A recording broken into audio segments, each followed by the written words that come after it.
Welcome back to the Brand My Career podcast.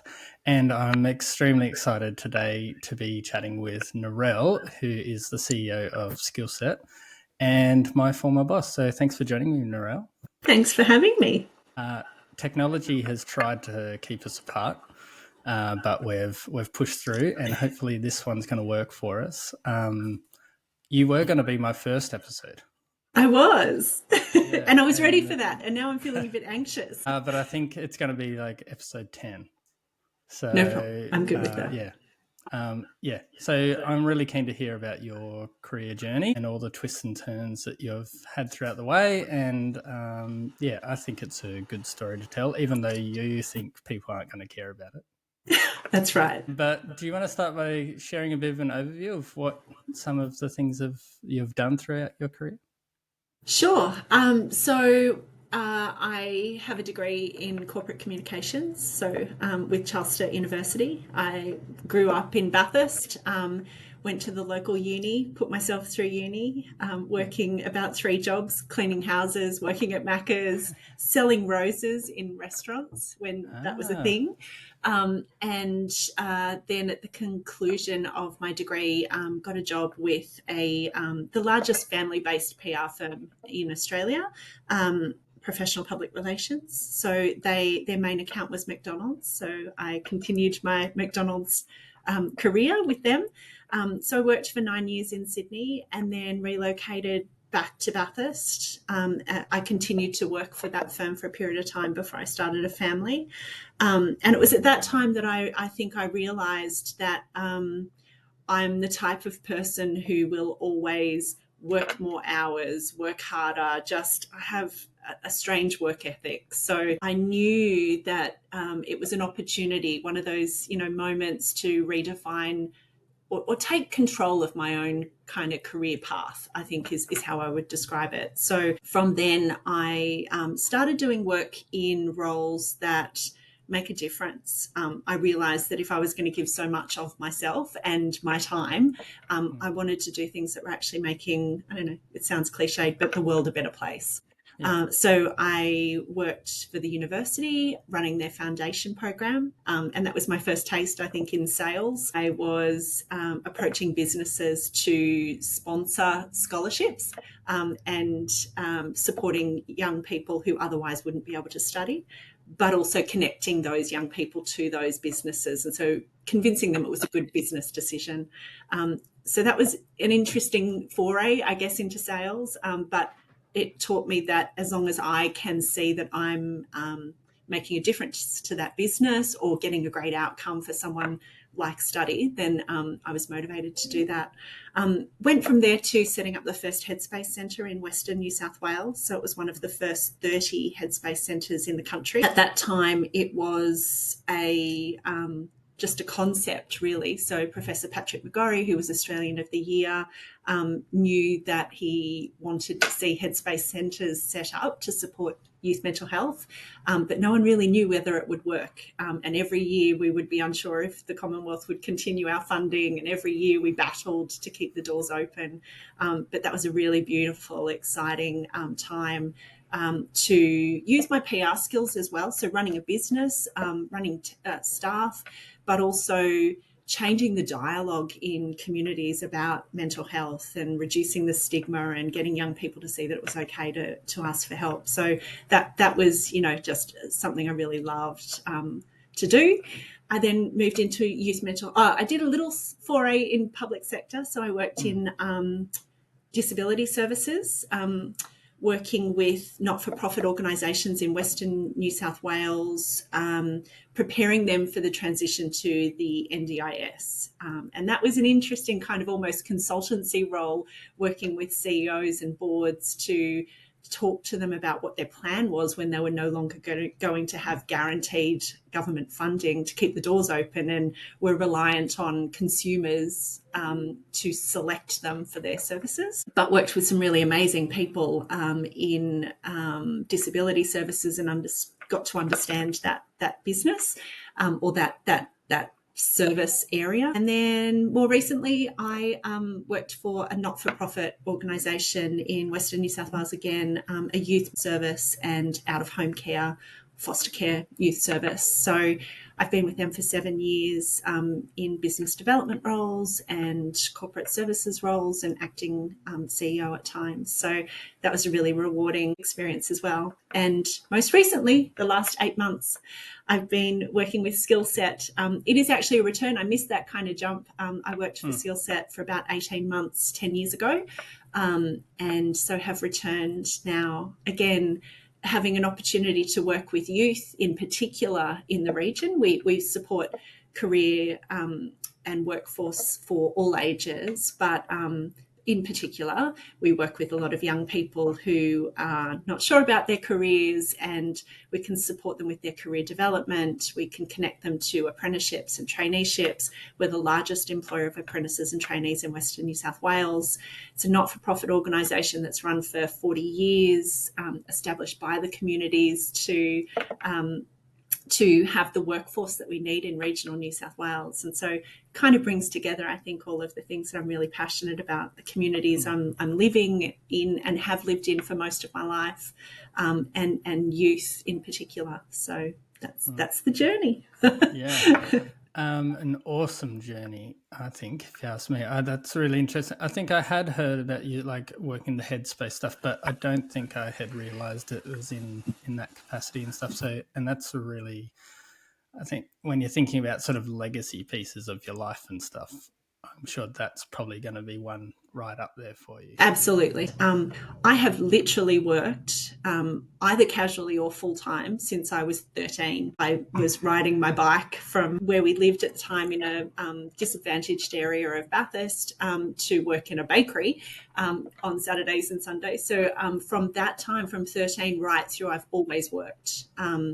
And kind of the watershed moment for me was I had to leave one of those organisations I have mentioned. I may never have applied for the Headspace job had I been in work. It was one of those moments where I was looking at everything and kind of considering things that I may otherwise not have considered.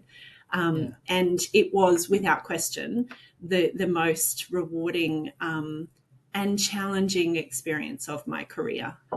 Because you were redefining a service that is now, I would think, one of the most recognised brands in Australia.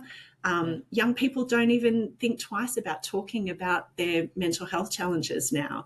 When we were setting it up, you just didn't talk about stuff. You got on with it. And it was a model that the Commonwealth didn't want to continue to fund. So there was an element of how will you make the business sustainable when there's no rule book on how you actually create that. So it was an exciting time. Yeah. And I was surrounded by great people. So really awesome work. So connecting that to your thinking on that Headspace role and your sort of PR qualifications and experience, what were the key skills do you think you brought to that role from that background? Look, it's probably in most of the roles. So there's a business development element to it. And perhaps for me, that's because when people talk about public relations, they think of, ab fab and lots of air kissing and champagne. There is a little bit of champagne and events. But for me, it was more about working with businesses and to identify how to improve their reputation, how to protect their brand, how to support to grow their brand. So a lot of it was actually coming up with solutions in partnership with our clients to actually address whatever the reputational or stakeholder engagement challenge was.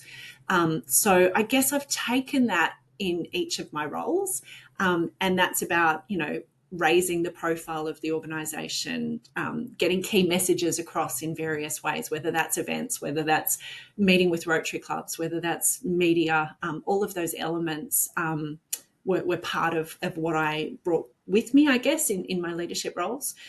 It's also, I think, being innovative in how you run the business. So fundraising events, partnerships with local community events to raise funds was important. And also, I guess, negotiation with people. So we were convincing psychologists who were employed in the health sector or employed in education to, for the first time in their life, step out of safe and secure employment and take a chance on a model and go into private practice and do that under the umbrella of Headspace. So that required some negotiation and some spin, I'm sure, and some public relations.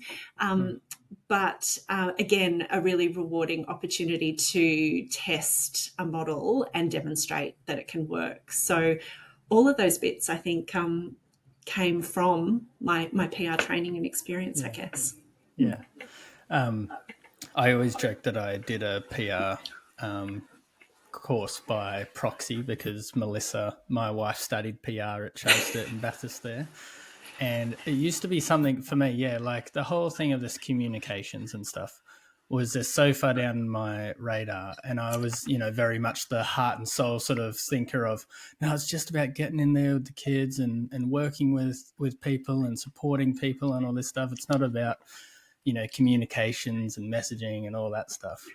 And then I sort of got chatting with her about it and the stuff that she was learning. And we got married while she was sort of halfway through her course. And so she's doing assignments at home and stuff. And she's working, we're talking it through.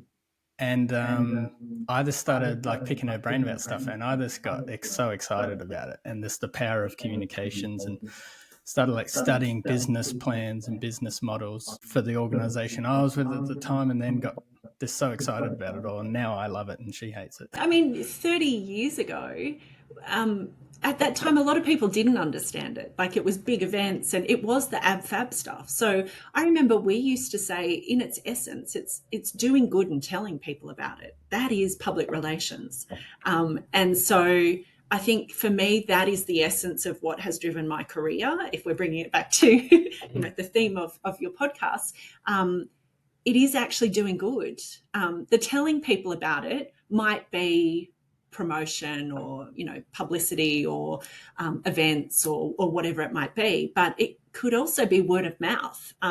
It can also be stakeholder engagement, so the connections and networks that you have in a community who recognise and can see the good that you're doing. So I think at its core, it's actually guiding businesses to put that front and center of their business model is something that I'm really passionate about.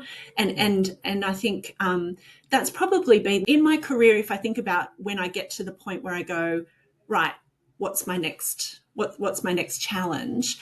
It's often a couple of things. It's often that I've got to the point where I feel like I've contributed all that I can to really make a significant difference in the organisation that I'm working with, and that it's a chance for someone else to step in and build on those foundations and do better. Or that it is a case of going, I don't feel that this organisation or the role that I'm in or the people I'm working with or whatever that might be align with my values anymore. I don't feel like I'm truly doing good anymore.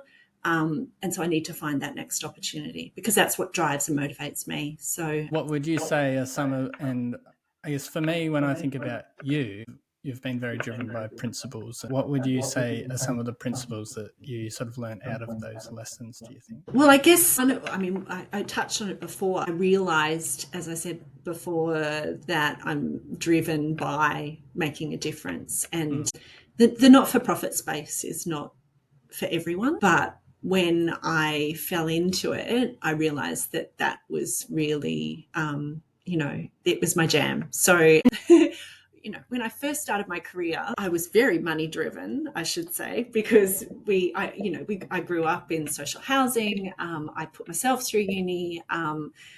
So the idea of where I was going to work was, that I was going to get paid really well and working for the big brands. So I was working for Westpac and McDonald's and Retrovision and, not that it exists anymore, but, big brands. And that was what I realized what I got the most out of working for the McDonald's account was that I ran McHappy Day for 9 years across the entire country, which was raising money for Ronald McDonald House Charities, that is helping country kids to have their family around them when they're in capital cities getting treatment. That's really rewarding, and was not about the Big Macs and selling fries. It was about helping vulnerable people. I did a lot of the sponsorship support PR for them. So it was about camp quality puppets that were going into schools doing programs where children had experienced cancer. And so through the power of puppetry, their classmates were learning about what their friend was going through in a really beautiful, powerful way. So Clean Up Australia Day was a major sponsorship as well. We did a whole heap of that. So I got to work on even in an account like McDonald's, what was driving and motivating me was the good that they were also doing. So that realization for me was really important, that I needed to be doing stuff and working with organizations that were impacting lives positively. So for different people, it's different though. So, I certainly wouldn't want anyone to think that if anyone is watching and interested in what I'm saying, you might be in retail and be really realize that what you're motivated by is helping someone to create an outfit that makes them feel powerful or positive or have, self-worth, or, there's different things that motivate people in the roles that they do. And I think you just have to identify what those are, because you spend a lot of time at work, and so you want it to be rewarding and fulfilling. Would be, I don't know if I answered your question. Oh, that's good. That's good. And then I was keen to get your thoughts on if someone is looking to get into leadership, or maybe they're new in leadership, what would be your advice to them? I feel like I fell into leadership, I have to say. So I suffer the worst case of imposter syndrome in the universe. So as we've talked about this podcast, I'm like, who's going to want to hear from me? I don't have anything that's very insightful. And I keep waiting for someone to tap on the door and go, I think you're in the wrong office. So I certainly never aspired to be a CEO or to lead people. I feel like I was surrounded by people throughout my career who saw my potential more than I did, to be honest, and encouraged me and nurtured me and coached me and mentored me along the way, and created opportunities for me to supervise people straight out of uni, so graduates, right through then my career, continue to then manage teams and to coach and guide people. So I would encourage anyone considering going into leadership to think about the best people that you've worked with, the best managers and the worst people that you've seen in management, and think about what behaviours and values they have espoused that you would like to see in yourself, and keep checking in on yourself that what you're doing is actually the best leadership that you want to see, because at times when things get tough, that's where those behaviours can change, and you need to keep checking in on that. Read widely, surround yourself by coaches and mentors right from an early stage. That never changes. You need someone who you can trust will be honest, and that it may hurt at times what you're hearing, but you need to take it away and really digest it and take it on board. And those people are really, really valuable, and may change along the way. I mentioned read widely. Put your hand up for courses. Try to study as much as you can. Keep learning. If you're in an organisation that can't fund the training that you would like to do, that's okay. But you can still read, and there's plenty of stuff online that you can keep learning from. I don't think I have ever done a training course or read a book or watched something where I haven't taken something away.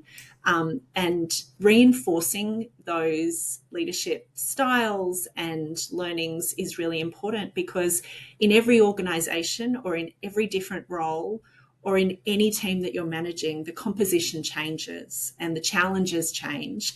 And what may have resonated in a book or a course at one time, you could do again.